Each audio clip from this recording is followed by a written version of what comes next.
start.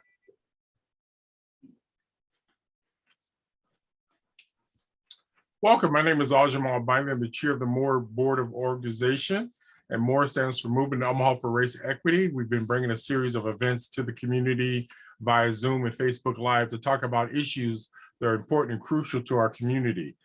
Tonight, our basic process and ground rules are that we would like to get as many people to have their screens open and talking and engaging with our participants and our guest speaker. I'll introduce our guest speaker a little bit, but one of the things that we see that's very difficult in our community is to have honest and open conversations about race issues, anti-racism, and more than anything, what Moore is about is how to bring the worlds together and the different individuals together. We are a small nonprofit. We have about 15 members on our board, and we've had a series of workshops and events over the years. And this is one of the series that's been sponsored by Humanities Nebraska, which is encouraging us to talk about racial healing, reconciliation, and more than anything, to get us to kind of deconstruct some of the negativity that's out there, not only at the state level, but locally in our community about racial issues and how you can have honest conversations. And tonight, we're hopeful that we can talk more about the education issue. It's been a very contentious issue in our state and in our city, and it's been that way for many years. And so we invited one of our board members, Ebony McKiver, who has been with us for a couple of years now, and she's very much involved in helping to deal with education issues. She's previously served as a social studies educator in Cleveland, Ohio, and other areas. She's also good at helping to deal with education issues with helping families. She's also been a social studies where she talked to parents about how they can get more involved in their community in terms of helping issues so they can be much more participants in helping to help form their children's education. She currently serves as the Analyst and Engagement Advisory Committee for the fund in Nebraska, and also she's very much committed to our community and lives in our community. So we invited her because we know that she brings a certain amount of skill set, and also she's very much excited about helping families and community members to deal with more of these education issues. So on that note, I'm going to stop and let Ebony kind of start off by introducing herself and get a little bit more background on what she wants to talk about, whether Cleveland, whatever. But Ebony, it is in your court now. Thank you. Good evening. Hello, everyone. Yes, so it's very true. I currently reside in North Omaha. So if you see me somewhere out and about, make sure you stop me and just say hello. My name is Ebony McKiver, and as Ajamal said, I have been in public education for maybe over 15 years, probably closer to 20 years at this point. During my career, I have been a secondary education teacher for social studies. I've taught in Cleveland, I have taught in Baltimore, Maryland, I have taught here in Omaha. But the other thing that sort of makes me unique is I've always sought, even though I was a social studies teacher, to really think outside of the box and what does that mean for how I can help and be a part of the community. Because not only was I a teacher, I had children who attended public school. And so it was important to me to make sure that my children were being well served by the roles of stakeholders and community members in education. And so in various aspects of my career, I've been on the Parent and Community Advisory Board. I've served for the Fund for Educational Excellence. I have done numerous things. I've written curriculum to make sure that there are multiple perspectives and that our history is fairly and accurately presented to students in schools. So I've done a number of things to make sure that really I can advocate for the best education for all students. And so here we are tonight, and I'm glad to be with you all tonight. And even before I share my screen and we run through the PowerPoint presentation, because Ajamal told me we're going to be tight on that 30 minutes, so I want to make sure that I get to it. But before I share my screen, I do want to just echo what Ajamal said in that this really is meant to be an engaging session, right? And so if you're comfortable with turning your screens on, by all means do that. The best way that we can do this is that we can see each other. If you have a question, don't be shy to put it in the chat box. And at 7:30, we'll open this up so that we can talk to each other as well. And so I really appreciate honesty. I appreciate openness, and wherever this evening takes us is where it takes us. And so if you're ready, I can go ahead and share my screen, Ajamal.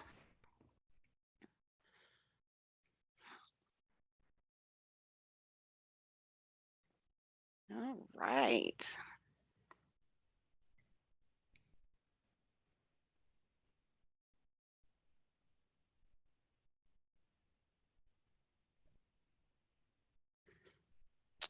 Give me 1 second. I always have to change the screen so that you all can not see it in presentation mode. Do you see the PowerPoint or do you see it in presentation mode? Which one? It's in presentation mode. Thank you.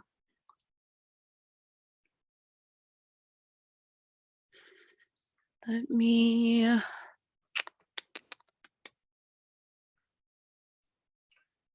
Is it one of those things at the top, display settings up there? Is that the way you do it? it is, Go to but display settings.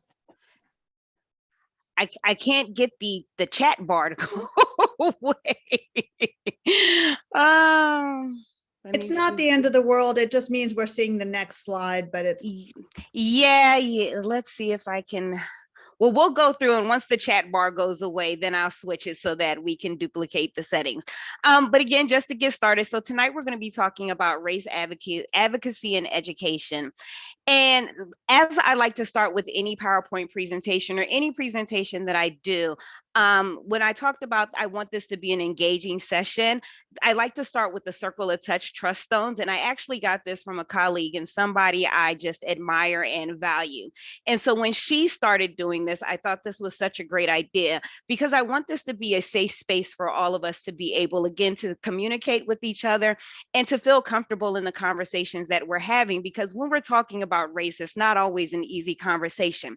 So if you all could just take maybe about 15, 20 seconds and look at each one of the 11 touchstones and just pick one that you're going to identify with tonight as we go through this. Some of my favorites are to be present as fully as possible, speak your truth.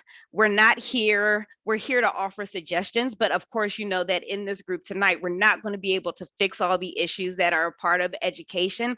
So tonight is about more listening and just finding out how we can advocate for our children. And the last part that goes along with it is the very last one, to know that it's possible, to know that the discussion that we have here tonight can lead to changes and that it really is possible that we can fix or make at least education better for our students here in Omaha. So one of the other things I want to say is that we're not approaching this presentation from a parent deficit mindset. A lot of times when we talk about education, it's always put on the shoulders of parents and community members and stakeholders to say what we all could be doing better, right? What parents could be doing better. Parents need to show up to parent-teacher conferences, or parents need to be reviewing their children's report card, or parents need to be talking to teachers. That's not what this is about. This is really talking about an equitable approach to advocating for our students in education. And so we got a couple of objectives that we're going to do tonight. The first one is we're going to discuss the history of Nebraska and Omaha, particularly education, and how it's led to the current education climate here.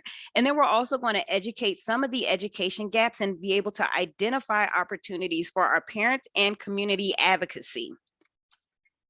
And so we'll start with the education. We'll start with the history of education in Nebraska. So if we talk about when our state became a state way back in 1867, immediately following the Civil War, there were actually 2 cities in Nebraska that had schools segregated based on race. And one of them is the city that we're in, Omaha, and the other one is Nebraska City. During that time, there was a school in operation from 1865 here in Omaha until 1872, specifically for Black children, and it was called the Omaha Colored School. Going back into the archives and doing some research, I found out that on February 6th in 1867, almost 3 weeks before we actually became a state on March the 1st, 1867, the legislature here in Nebraska passed a bill to strike the word white from a law. And so it made segregation illegal in the state. Now, we would all think that that was really a good thing and that we're abiding by the state model, equality before the law. But when this was made, it was really done as an economic decision. We were a new state. We didn't have all of the money and the funds in the world to be able to support both a white school and a Black school. So the decision was made to strike white from the law so that we could house our students in one school building, which would fare better economically for the state of Nebraska. It's not on the slide, but Nebraska had its first hired its first Black teacher in 1895, and her name is Lucy Gamble. And Miss Lucy Gamble taught for a number of years, but at that point in time, it was the law that once you got married, you had to leave your teaching career. You could only teach if you were a single woman. And so once Lucy left, it's very hard to figure out the records, but we do know that in the 1950s and 60s, there were no Black educators in Omaha. Some of you may know this person. This is Dr. Harry Burke. He has a school named after him here in Omaha, and he was the superintendent from 1946 to 1962. But if you read down, you'll see that Dr. Burke said that he did not believe that there should be Black educators within the school system in Omaha, except for the 2 Black schools in the Black communities. He did not want white children to see Black educators in a position of authority. Then we get further into the history of education here in Omaha, and some of you may know that there was the United States sued Omaha School District.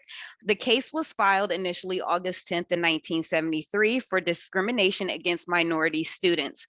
After many hearings and appeals, we'll see that it was decided that OPS needed to develop a remedial desegregation plan to take effect during the 1976-1977 school year. The plan included reorganizing the neighborhood boundaries. There was an adjustment of the feeder schools, which are the elementary and the middle schools that lead into the high school. There were modifications of the enrollment process, the development of magnet schools, and more importantly, busing. The initial results were heralded as a success. We'll talk about the busing issue right now. There have been several attempts by Omaha Public Schools to annex Ralston and Millard Public Schools into the school district. And through several court rulings starting in 1967 and going forward, Millard and actually, I think the most recent one was in 2005, but Millard and Ralston have been able to, stay apart and not become a part of the Omaha Public School District. And some people think that was intentional, that it happened that way, especially because you look at how the state's funding goes into how schools receive their monetary funds. But when we go back to talking about the busing issue, when busing started happening in Omaha, there was what we call white flight. And so there were a number of white families who left living in Omaha Public School District and moved into Ralston and Millard Public Schools because they did not want their children to be bused into what would be considered the Black schools, and the schools in North Omaha. Central was a part of it, but Northwest, North High School, and so they moved to these other school districts. And then we start talking about how the funding happens, and it still happens the same way in 2022, where a lot of the school funding is based on property taxes. And so the school funding provided really a favorable outlook for the education that students who were able to leave, and we know that those are white students who were able to leave the Omaha School District and be able to now receive their education in Millard and Ralston. But we also know that that had devastating consequences for the students here in Omaha.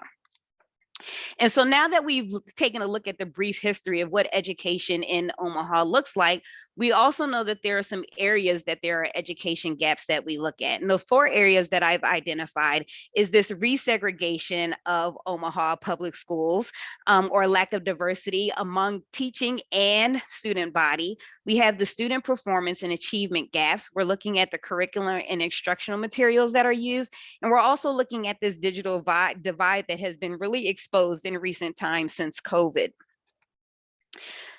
So now we're going to be looking at how we can advocate for making these situations better. And the first one is this resegregation or the lack of diversity. And some data points to consider is that when we look at the population of students in Omaha Public Schools, 72% of the student body are students of color. When we look at the ratio of teachers or the number of teachers that teach within Omaha Public Schools, it is nowhere close to representative of the student body population. So only 12% of teachers in Omaha Public School District are teachers of color. we took a look at some data, and the most recent data that we could pull up was in 2018. We can, if you guys look at this list of schools that are predominantly, or I would say a majority African American students of color, what is the one thing that you all noticed about the schools on this list?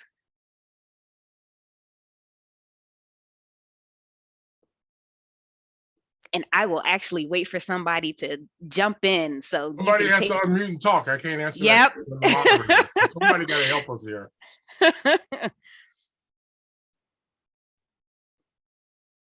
They're all in North Omaha.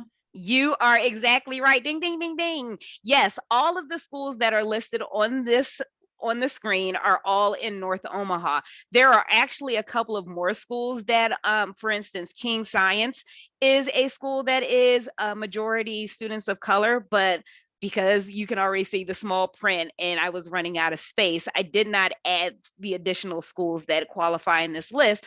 But of the additional schools that I found, they all are in North Omaha, which can tell you like the history of education and the role of desegregation policies and the role of superintendent's responsibilities you see have a long-lasting effect on schools here in Omaha.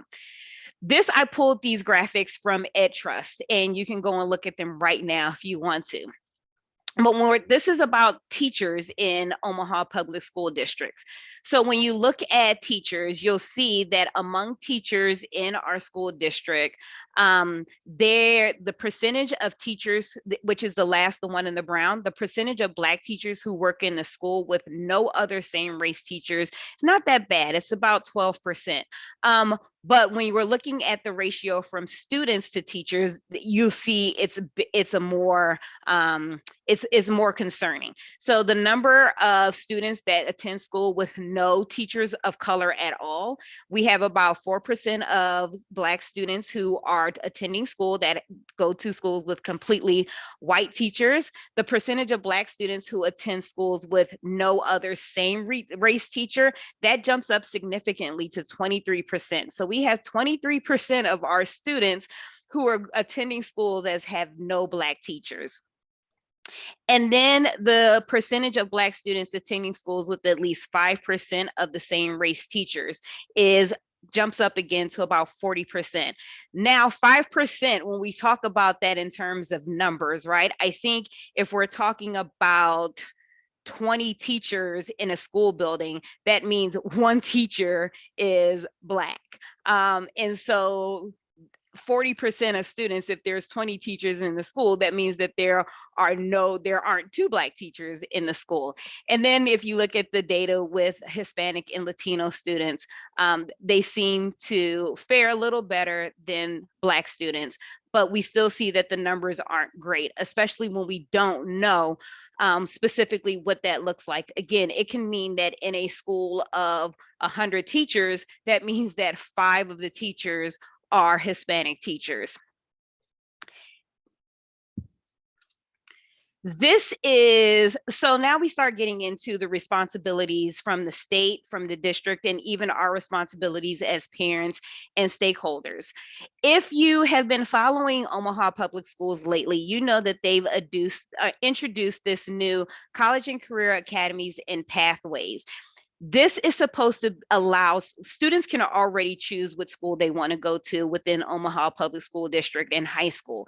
But this is supposed to provide a more robust and comprehensive education for students to be able to choose which school they want to go to based on student interest and abilities. And so it is spread around to be able to, again, help with this desegregation of the resegregation of schools that's happened. And it may be hard to see, but you can see right there the schools that are listed at the top and also in the middle, and you can see what AP and gifted program they offer, and that's what's going on at the top. And then at the bottom, you can see actually the academies and the pathways that students can pursue. So if you have a student who is living in North Omaha and they want to be able to go to, Buena Vista, which is the new school that's opening because they want to pursue teaching as a profession, they have the abilities to be able to do that. Here are some more responsibilities that I have for the OPS and state responsibilities. So Omaha Public Schools is also paying student teachers. They're hoping that will be able to increase the amount of diversity that we see among our teaching staff. There are a couple of laws that were introduced with this latest session. One of the ones you'll see on there is LB 1218, which changes the provisions for certification for teachers, which means now there will be additional pathways for teachers to be certified, again, hoping to increase the diversity among teaching staff. What parents can do, really most importantly right now for Omaha Public Schools, is be able to be in constant contact and be informed about this pathways and career academies that they have. It's because it's brand new. There are still some things that even somebody in the education field and with students in Omaha Public Schools, are trying to figure out what that means for my student. And so we really just need to be informed and make sure that we stay in constant contact with Omaha Public Schools about this new pathway program. The next thing that we want to talk about is student performance and achievement gap.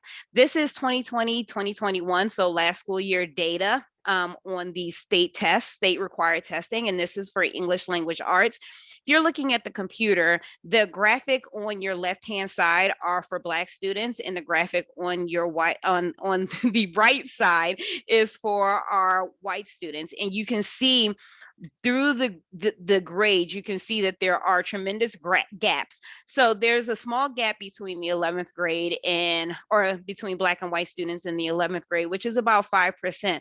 But you can see when we're looking at students in grade 5, it's 13% for Black students in proficiency and 42% for our white students in proficiency. And you'll see some of the same data when we're talking about the science data as well. So for same thing, for the left side, you'll see Black students, and on the right side, those are white students. And again, this goes by grade level and proficiency achievement. So in 6th grade, you see that Black students are proficient, 8%, and then 35% for white students. Now, neither one of these numbers are great, but it does really highlight that there is a tremendous gap in the education attainment and achievement between our students of color and our white students. And so what are our state, district, and school responsibilities when it's coming to ensuring and closing that achievement gap? So the Nebraska Department of Education, which is the image that you see on the screen, has developed what they call ensuring equitable instruction. And these are steps that school districts and schools can take to help close the achievement gap in response to the sort of COVID pandemic that we've been experiencing, which we know has resulted in some unfinished learning for our students. So there is a statewide approach to this.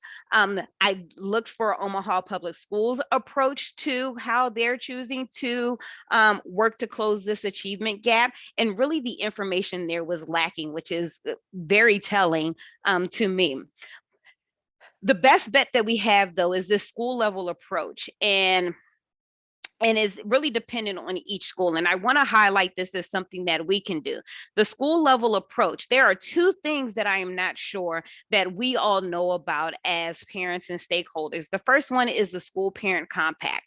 The school parent compact is essentially an agreement, not just between the school and the parent, but the school parents and students, to say that these are the things we agreed to ensure the best education for our students as possible.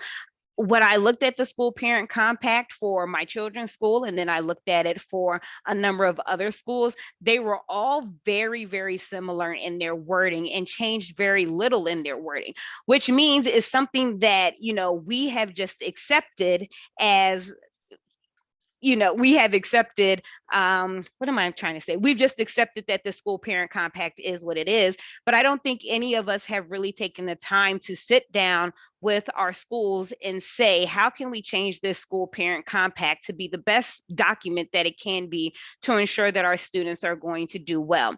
And when you do the school parent compact, it is supposed to be revised every year, and it is supposed to be revised with parents and community stakeholders. And so if we're seeing the same repetitive information with the school parent compact, I'm not sure that our schools are really investing in looking at how to change these parent compacts to be the best that they can be. The next one is about 78%, I believe, it's in the 70s, of our students in Omaha are receive free and reduced lunch, which means that then it qualifies to be a Title I school. If you're a Title I school, that means that you have to create a Title I school-wide plan, which shows how you're going to work to close achievement gaps, but also how you are going to involve parents in the process of closing that achievement gap, but getting them involved into the school community. So this is another area where we can really work closely with our schools to develop this Title I school-wide plan. And it is actually by law, parents have to serve on the committee to develop this Title I school-wide plan. So if you haven't heard of it or you haven't seen it, ask your school to look at it, but also ask to be on that Title I school-wide plan. And again, this is something that has to happen and is updated every single year. So then next thing is we're talking about curriculum and instructional materials. And essentially that's just what your students have access to every day that they go to school. Is it a textbook? Is it a worksheet? The lesson plans? Is it state standards? That is all enveloped in curriculum and instructional materials. For the state this year, they introduced several laws, but the two that are still being debated and will probably go into law are, the first one is LB 888, which was introduced by Senator Day. That was introduced to initially bring Holocaust education and make that a state mandate for students to be taught, and genocide education. Senator Wayne has asked that the bill be adjusted to include slavery as a mandate as well in curriculum for social studies.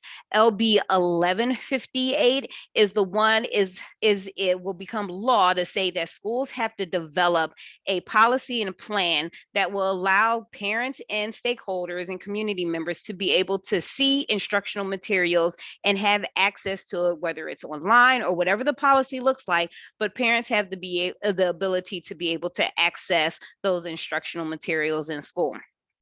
And last, if you go on OPS, if you go onto their website, they link all of their content areas to the state standards, but social studies also has available their curriculum guides so that you can also look at pacing, again, topics of what's being taught, textbook information, everything that you want to see to ensure that your children are getting an education that encompasses multiple perspectives and shows culturally relevant pedagogy. Oh, and that's this slide. So you have the right to access, even now, the right to review and access all those informations, including standards and indicators, textbooks, the syllabi, and you can even look at the scope and sequence for all classes. And the last one is the digital divide. And to go through this really quickly, it says in the green box at the bottom of the picture that about 74,000 individuals in Omaha between the ages of 5 to 19 have access to broadband internet. But really, what does that mean? Within urban areas like Omaha, there is still a digital divide that exists. So there's about a 30% gap in broadband access between homes in the zip code that have the highest income and those with the lowest income. Those that have the lowest income fall in North Omaha. So our students in North Omaha do not have the same access to broadband that students in all the other zip codes within Omaha has. This is a quote from Principal Dr. Genevieve Kaur, who's at the Nelson Mandela School. And essentially, she was talking about the connection and saying that there's a problem with it freezing as teachers are trying to talk to students when they were doing remote learning. The connections were lost, or it was so slow that it just really made learning ineffective. There are studies that show there's a strong correlation between the lack of digital literacy skills and also the ongoing digital divide. And so what the state and district are looking at doing is there is, again, through the state, there's something that's called Future Ready Nebraska Digital Learning. and it has steps that are listed on how to close the digital divide. There are professional development and learning opportunities for our educators through Omaha Public Schools, especially because next year they will be going to a new system with their curriculum where much of it is going to be given to students through their electronic devices. And then Omaha Public Schools also says that by January of 2025, they're going to be able to upgrade their digital platforms that will allow parents and stakeholders to have that two-way communication with each other. And last, in this last minute, I just want to talk about additional ways to advocate. So the first one, and probably the biggest one, is the Office of Family and Community Relations. So OPS Board Policy 2140 provides the superintendent with the ability to create advisory committees. And I'm saying this to you all because there have been advisory committees that have been created for our Native American brothers and sisters. And I haven't been able to find the information that says that there is an advisory committee specifically for parents of all students of color, or for parents of Black students, or parents of Hispanic students, or any of our students of color. And so if we want to be able, again, to have a seat at the table, this may be a conversation where we are pressing the superintendent to be able to create these advisory committees so that we can talk about the concerns that we have for our students within Omaha Public Schools. The other one that's offered through the Office of Family and Community Relations is the Partnership Review Committee. This committee looks at the organizations that are currently partnering with Omaha Public Schools and has the ability to recommend additional or new community partnerships, or to say that some of these partnerships aren't working out and maybe we need to end the partnerships. So if you're interested in who's partnering with Omaha Public Schools, what that partnership looks like, how it's benefiting our students, I suggest, again, you can just go on the website and submit your name to be a part of the review committee. I always want to talk about never underestimate the power of social media when we're talking about advocating for our students and how we can use that. And the last one is asking to be a part of the process, or demanding to be a part of the process when we're talking about involvement on hiring committees. So every time that they bring in new principals, new administration, parents should be able to have the ability to be at that table, to be a part of the interview process when we're talking about who we want to hire to bring into our schools. And that can be really powerful if we have our parents and community members who are a part of those hiring committees. So that is it for me, y'all. If you want to get in contact with me, if you have some questions outside of this, my email address is very simple: ebony.mckeever@gmail.com. And I will stop sharing my screen and we will get into some questions and conversations. Wow, I didn't think you were gonna make it through those slides. I told you, I got it. I want you to know, folks, I got issues. So I'm a timer and I'm a moderator and I'm like a purist. Ebony, I'm not sure if you can see the chat. There were like 3 different questions came at you before we got into that. You kept emphasizing, this racial diversity at the schools. Why is that important for those kids that have racial diversity teachers? And do you think with this new change, it's going to bring more racial diverse teachers into the school system? So those are kind of like 2 questions. Why it's important, and do you think the changes will make that happen? And then we can go to the chats and also maybe have people talk directly to you. Okay. All right. So why it's important? There are countless studies that show it's important for not only students of color to see teachers that look like them, but it is also very important for students who are white to see teachers of color in the classroom. And because it gets into when we're talking about instructional materials. I think many of us have heard about windows and mirrors and sliding glass doors. And if you haven't, I'll just, refresh it very quickly. So when you're talking about education, a window is an opportunity for students to see into other cultures that are not like their own. Your classroom should also be a mirror where it allows a reflection of the students in their classrooms. And then the sliding glass door is something that allows students to seamlessly go between the cultures that they're experiencing in their own culture. And if you do not have teachers that reflect a different culture of your own, then there's studies that show that windows, mirror, sliding glass door is kind of harder to even implement inside the classroom. And I think it's really important just for the future of education as well, because children become what they see. And if they don't see teachers in the classroom, then what's the likelihood that they will want to grow up and become a teacher, or even have a respect for the profession as teachers? And so it's important for instruction. It is important for relationship building. It is important when we talk about, again, if you have a teacher that looks like you in the classroom, and there have been a number of videos on TikTok and Instagram where we see children who have been coming to school and their hair is not done, and the teacher has the ability to say, hey, I got a comb and some hair bands, let me fix your hair. Like, those things don't happen if we don't have teachers who look like the students that are in our classroom. And the next question is, do I think that it's going to happen with the changes that are being made? That's a difficult question. One, because there is a shortage of teachers across the country. And we're not just talking about teachers of color, but we're talking about teachers, white teachers as well. And so as we're struggling to be able to find teachers just to fill spaces, period, we're also really struggling to recruit teachers of color. And so I know that many organizations, and I even know here in the state of Nebraska, that they're trying to do, there are a lot of different efforts to try to recruit teachers of color. But if they're just not enrolling in the programs, or if they're just not becoming teachers, it becomes all that more difficult. So that's when we starting to talking to our state legislature about loan forgiveness programs or some type of incentive programs to entice people to become teachers. There are 4 or 5 questions jumped up. Ebony, Vince threw out the question, can West Side be called out along with Ralston and Millard? And Vince, I'm not quite sure what you mean when you use the word call out. What does that mean in this context? Or Ebony, does you understand what he means? Yeah, I understand exactly. Okay, go ahead. No, it's the idea of this.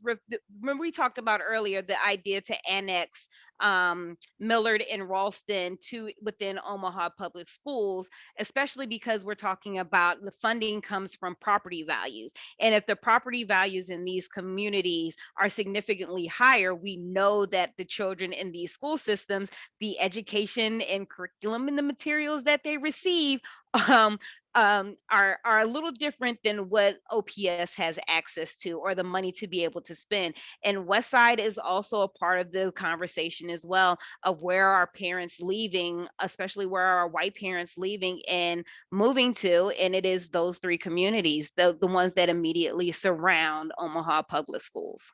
I mean, there's a good question is, like, it implies that when you said that this pandemic affect the digital divide, was it existing before the digital divide, or is it existing after? Are they both together? In other words, do we have that as an issue before and after, or is it continuous to the digital divide? It is an issue that existed before, but it was highlighted really with COVID. When we looked at even how the response when March of 2020, when the students were sent home after spring break, never to return again. And part of the issue was, how do we ensure that students have access to computers to even be able to do an assignment? How do we know that they have access to the internet? And so we can say for the last, 3 or 4 months of school, that there was really very little learning that was happening just because of this issue around the digital divide. It's easy when you have students in the classroom to be able to give them the materials they need. But as soon as they're home, the digital divide that was exacerbated and called out and highlighted by COVID. So it was always there. Now, the other question is, are there resources to help teachers with ethnic studies, white teachers? And I do know, just from my experience of teaching diversity and so on, some of the stuff they teach is not at the best level, or the people they got teaching are not technically qualified on a high level of dealing with some of the nuances of different racial groups. So my question is, are there resources to help teachers, particularly white teachers, engage with students of color, and particularly when you said earlier, there's so few teachers of color in these various schools? So there are a couple of things. The first one is, in order to get your teaching certification, you have to have a class in human relations. And the human relations class is supposed to be able to provide those cultural aspects when you're talking about, students from different ethnic groups, students from different socioeconomic backgrounds, just to be able to look at a pluralistic society. So you have to take that class in order to get your teaching certification. The second thing is, it is actually state law. So it is state law, state statute 79-719 that says, yes, that says all school districts have to embed a multicultural education within their curriculum K through 12, or they risk losing their certification. Here's the problem with that. I think that law is a step in the right direction, but it doesn't give specifics. It doesn't speak to the nuances, right? So it doesn't say you have to teach about every single culture that's listed within the state law. It doesn't say you have to teach this once a week or once a month or once a year. It gives no specifics for what school districts need to do to meet the qualifications of that state statute. And so I bring an example I use is that if in February you talk about Martin Luther King and Rosa Parks for Black History Month, did you meet the qualifications of that multicultural education statute? You did. And so because of those, sort of lack of nuances, I think it becomes important for us to really talk about what does it mean to teach or have a robust multicultural education. And to get into the aspect of teachers, it's if teachers want to be able to access those materials, they are there and they are available for teachers. Yeah, I'll leave it there. All raises a question of, can you talk a little bit about the difference between the Mandela, the Jesuit schools, Catholic private schools, OPS, and so on? So we got a number of private schools, we got OPS. So maybe he's asking, I think, and Paul's here, how do you contrast, or to give you a little bit of oversight of the ones that you're aware of? So I know that through how the state defines it, you have three different schools. You have the parochial schools, you have the private schools, and then you have public schools. And so our public schools, again, are OPSs, and even, our Millards and Ralstons and Lincoln Public Schools, all of those school districts. The difference between the private and the parochial schools is just that one is a faith-based school, and the other one is just a private school where folks pay their money to send their kids to. If you look at certain state statutes, private and parochial schools don't always have to follow the same stipulations that our public schools do. So there might be some graduation requirements or some other requirements that private and parochial schools do not have to abide by. The other question someone raised is, they noticed that you didn't talk about interaction with the school board. I listened to the board meeting the other night and I was like, oh, you've got to be kidding. So, I'm not a great fan of the board. I haven't been to board meetings in years because they don't talk back, and I've never seen reaction. Again, that's my editorial comment here, but why didn't you not talk more about that? Or can you talk more about board reactions to education, particularly with kids of color or students of color? Is that a hot potato question or what? Yeah, no, it's not a hot potato question. It's actually one that I didn't consider when I even started thinking about this. And maybe because I wonder what the effectiveness of the school board is. It seems like school boards are effective when it is. I will back it up and say school boards are effective when we have parents and stakeholders and community members who come together in an organized fashion, right? School boards tend to be less effective when you have the one parent at the one school board meeting who stands up and says, I want a better curriculum for my student, or whatever it is that they're standing up and saying. But we know that we've seen a change in school policies around mask mandates, around that hot button issue of, critical race theory, because there have been groups and organizations who have done well to organize and to come together in an effort to speak to school boards. And So I think that's what I want to say about just the organization around school boards is school boards work once we have an organized, planned group of people who are out there, who are committed to showing up to every single school board meeting to discuss some of the, the achievement gaps and some of the other issues that our students of color are facing. Now, we haven't even got to the evaluation yet, but somebody's already complimenting you on your presentation. Their other question is, are you going to share the slides? You're okay with everybody having a copy of the slides and all that good stuff? I am absolutely okay with everyone having a copy of the slides. Ebony, is there any other question? Does someone want to do Cynthia uses the term call audible. We want to talk directly. You can open up your mic and we can talk directly to her instead of going through the chat. I see a couple of faces out here that are highly engaged personalities. So do you want anything else? Because I got like 5 questions, but I'm the moderator, so I got to hold back. Other people. Cynthia's got a question. Go ahead, Cynthia. I attended the redlining topic, and I'm wondering, Ebony, when you said about the poor broadband, I'm wondering if that would be those same districts of the redlining north and south. And one of my small experiences recently is that I am tutoring a lady who wants to receive GED, and we started off on Zoom. It's working out well. I also do a couple English learners. These are Sudanese, so they're the new citizens. Their addresses indicate to me that they're around the Sacred Heart, the Highlander, so I think they're in the district. So I would like to know, how could I find out who sets those and who could I annoy? So you mean advocate? Don't say annoy. You social justice advocate is the word. So you're looking for GED programs? No, for the increase of the broadband availability. Because if my students keep cutting off because their broadband, mine goes unstable and I'm at 68112. And I probably would guess it's 68111. That's where one of my students is and the other one. But anyway, I just would like to know who determines that and why wouldn't we get a broadband in the heart of Omaha? Absolutely. So I think you pose a very interesting question. Who do you bug? And even historically, if we take it back to redlining, I am pretty sure that if I overlay the redlining zones with the zip codes in North Omaha who received that lack of the broadband access, I'm sure they would match up pretty closely because I've done that work in some other areas as well.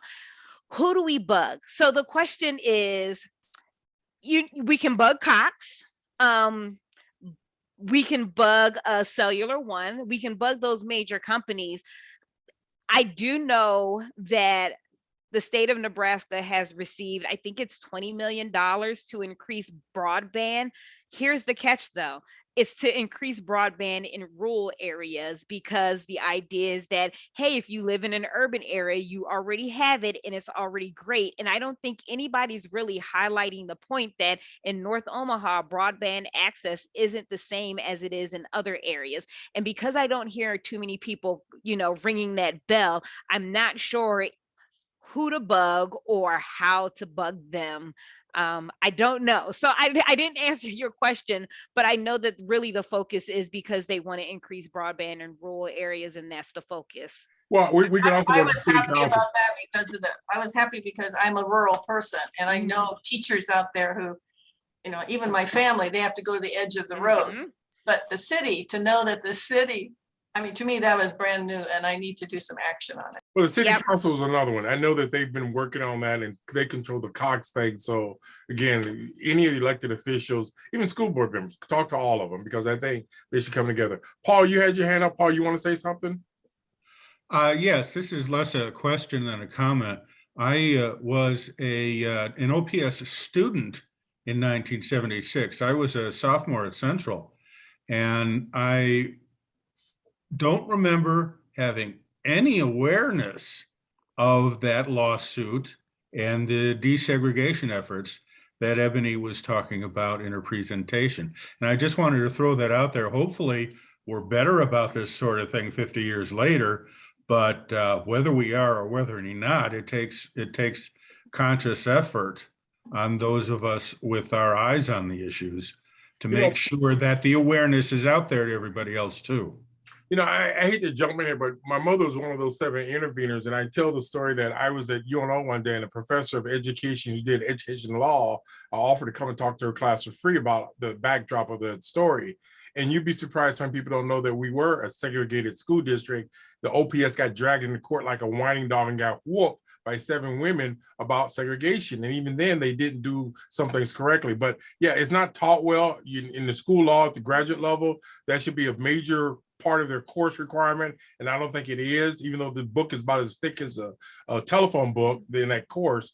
But I just think that we got to talk about where have we come from. And again, going with what Ebony just said, have we gone backwards in terms of what we used to be about? And back in 1964, and the reason I know a lot of this because my major was all in education and administration, they brought up a number of African Americans from the South and brought in a lot more people into the district, but they have not been consistent in spite of them saying they want to have much more diversity and integration. And then the last point is, you cannot improve education if you don't have the parents and community members directly involved. We have district elections, but I can't remember the last time you had a community forum in North and South Omaha where the superintendent or the school board members talking directly to parents without their handlers. So back in the old days, the superintendent would come out to different locations. He would bring maybe 3 or 4 of his staff members and they would engage. I haven't seen that in probably about 15 years. So again, part of this conversation that we're having, we should have much more teachers, administrators, and school officials, as well as parents and community advocates and grandparents in this conversation. So I'll stop there, but I just think we got to do a better job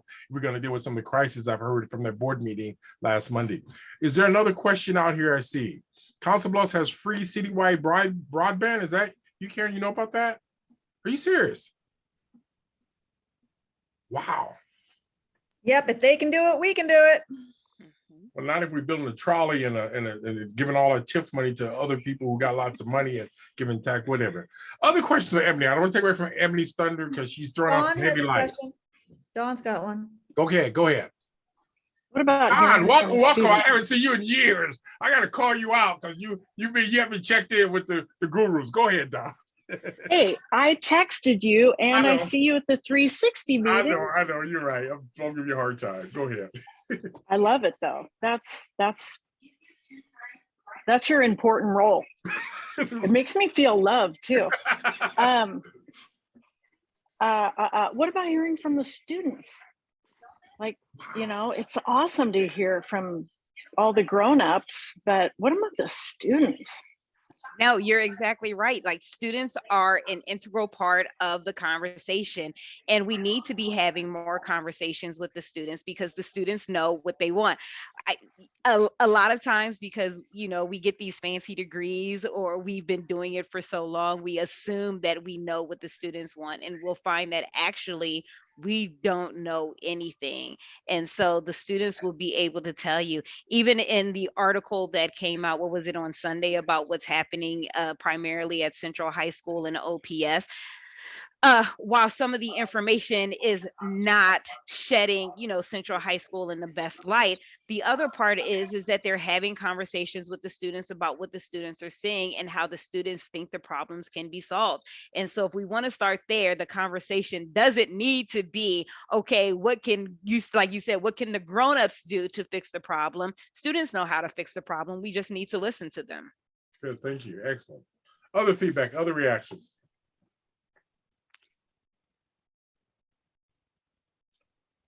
Ebony, I would love to have some kind of opportunity to do some youth class for somebody to just ask them what's working, what's not working, period. That's it. What's working, what's not working. That's it. I can tell you that although we're talking about Omaha Public Schools, I know Lincoln Public Schools has what they call a Scholars Equity cadre, and that Scholars Equity cadre focuses primarily on students of color and LGBTQ students, and they bring them into a group setting, I believe once a month, to do exactly that, to have a conversation about what is it that you're seeing in your schools?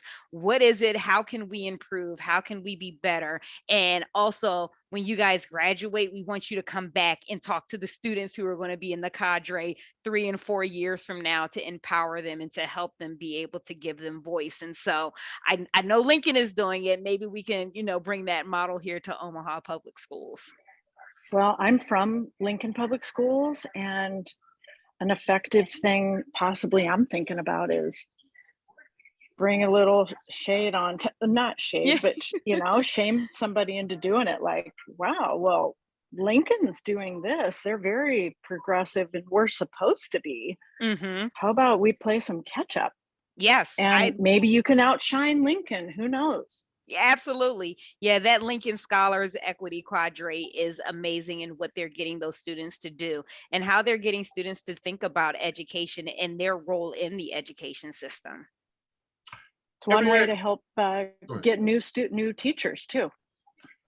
Ebony, one of the questions you raised earlier, the point you raised, is that there's these advisory groups with Native Americans, but these other racial groups are not. And I think that could help us in terms of, if you have advisory groups, you meet once or twice a year, whatever, 4 times a year, you can get the lay of the land. I did know there was a lot of reaction to those World Herald articles, and people they were shocked or scared or afraid of comments or whatever. But school officials need to understand we pay taxes. And again, when I pay property tax and my kids are all out of school, I want to know, okay, make sure the money goes to help improve the quality of life for kids in our district. So, again, it's unfortunate when you hear a school board member say, if you don't like it, leave it, to some of the teachers who complain. But you got to remember, they're not supporting themselves. It's those parents and those community members and taxpayers.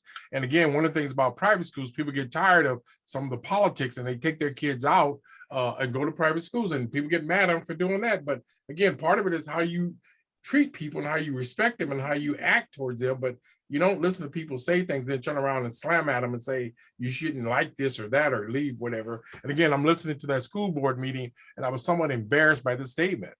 Teachers have some legit concerns, parents have concerns, and listen to them. And again, if you're going to be on the board, learn how to develop some thick skin. And as, what's his name? The Evans, Mr. Evans, the previous superintendent, he wanted to bring a lawsuit against a parent who criticized the district at him, and the ACLU basically came out of him and said, you're a public official. You have to listen to what people have to say, and you can't use the libel and all that slander stuff when you're a public official. So there's a reality that if you're going to be on a school board and represent the public, elected officials, you have to listen to what parents say and community people and believe that. There are other questions in here, and I want to open it up, make more. So we got like a minute or so before we get into the evaluation. Also, I want Karen to make a plug about another event. So any other last minute questions before So we I see the question in the chat about can we ever have equity among schools without changing poverty impact on students who are attending various schools?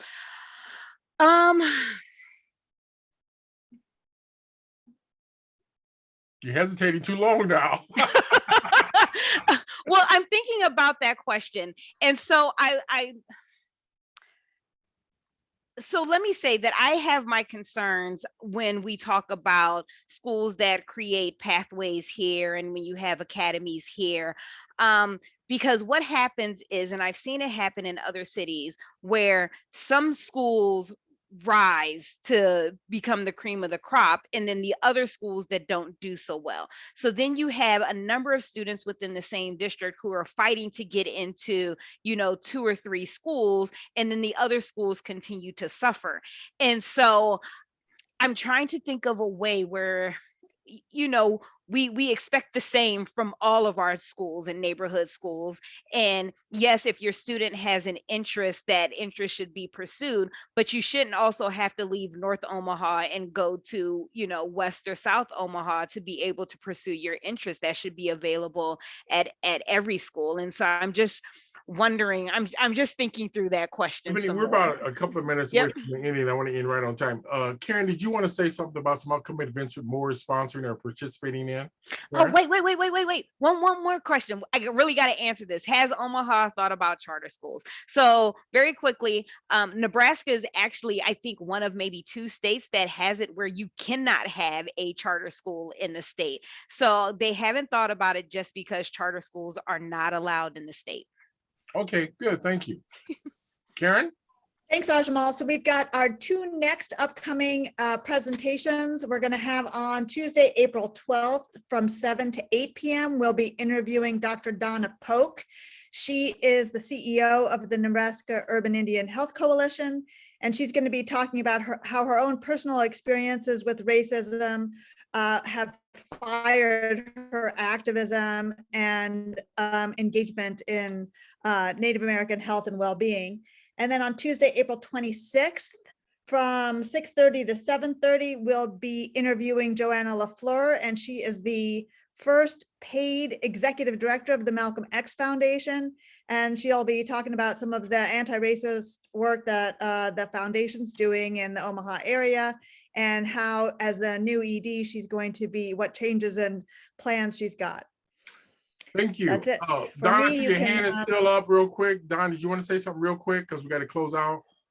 No, I was just like, yay, whoever Okay, is gotcha. responsible for the lineup, wow, Thank you. Ebony, I want to thank you very much. including today. Thank you. Ebony, I want to thank you very much for your presentation. I was impressed with how you stayed within the boundaries of the time in terms of what we're doing. This is engaging, and hopefully we can have you come back and do part 2 or 3 on some of this, because I think as more parents get involved and learn what the system is about, we can do a much better job. But one of the things I like to also say is thank folks for participating in this more event. We hope to do a lot more engaging, and we're also thinking about sending an evaluation out to people so they can spend a little bit more time giving us input on how we can make this better. So thank you for being with us tonight, and we hope you can join us again at our next events that Karen alluded to. As we say, Baroko, and may the force be with you. Thank you, Ebony. Thank you, Ajmal. Thank you. Thank you, terrific. Thank you. Thank you, everyone.